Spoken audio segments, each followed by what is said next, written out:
Mise à feu, les 483 tonnes de la fusée Ariane décollent, s'arrachent de la Terre. La fusée bascule vers l'est. Elle a déjà brûlé plus de 100 tonnes de carburant, plus du tiers. Ariane est maintenant à 74 km d'altitude. Le premier étage, vide, se détache. Allumage du deuxième étage, largage de la coiffe. 80% du carburant est déjà brûlé. Vitesse 18 000 km/h. Ça, c'est ce qu'on appelle l'orbite d'attente.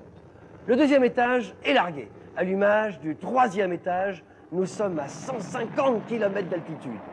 200 km d'altitude. La vitesse est de 36 000 km/h, près de 40 fois plus rapide qu'un Boeing. Et là, au lieu de continuer à tourner en rond sur cette orbite d'attente, regardez, les fusées du troisième étage poussent Ariane vers l'espace. 18 minutes après le décollage, le dernier étage de la fusée se détache, le satellite est seul, il va aller jusque-là à 28 000 km. Il tourne autour de la Terre en décrivant une ellipse, un tour complet en 8 heures. Il va en faire 6. Un petit tour d'observation d'abord. Le temps pour les ingénieurs de Kourou de vérifier les positions.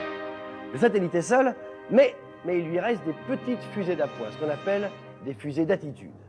Un petit coup d'accélération. Regardez, l'orbite s'est un peu allongée. Encore quelques tours d'observation. Et on remet une deuxième fois les fusées en marche, juste la petite pichenette nécessaire.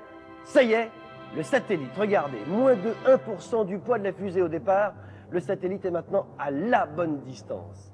Un dernier petit coup de fusée, allumage du moteur d'apogée, le satellite est maintenant sur une orbite géostationnaire. Il ne reste plus qu'à déployer les panneaux solaires, à faire quelques corrections et il est opérationnel. Enfin, ça y est, il tourne bien rond à 36 000 km sur une orbite bien stable. Hé, regardez, c'est beau!